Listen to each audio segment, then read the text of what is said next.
All right. Another question down to my right. I think Annie from the street, you have a question. Yeah, sorry, I was having trouble with the tiki.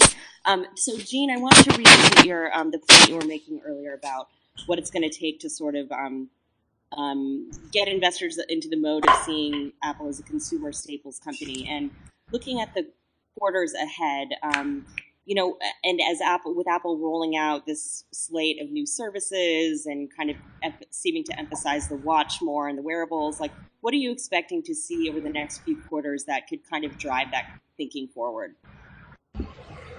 I think the biggest driver is going to be, unfortunately, stability in the iPhone, in this sense that iPhone is almost a subscription or a service, the hardware purchasing, whether you get it through a carrier.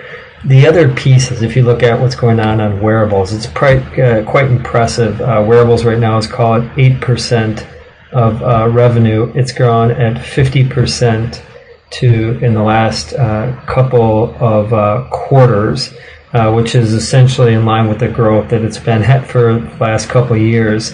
We're going to be publishing the next few weeks a detailed model about how wearables breaks out, but I don't want to get too far in front of that, but safe to say is that the strength is coming from both AirPods and Watch. And then you put services on top of that. All of this plays into, over the next few quarters, I think what still is going to be largely driven by an iPhone story. And the reason is that the wearables and the video service are just too small in terms of revenue. My hope that investors will see the light and treat this company more fairly when it comes to valuation and give it more of a Procter & Gamble or Coca-Cola multiple.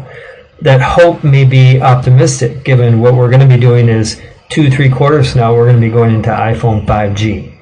And that is only going to accelerate or emphasize the drama around product cycles and the anticipation. I suspect the stock will trade up in anticipation of that.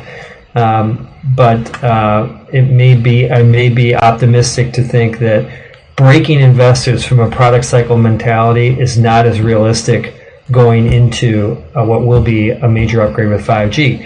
Now, the reason why I'm okay with that is that if you take that approach that this is still a hardware cycle company, which I think is the wrong approach, I think that approach will still yield a positive outcome for investors from today till a year from now.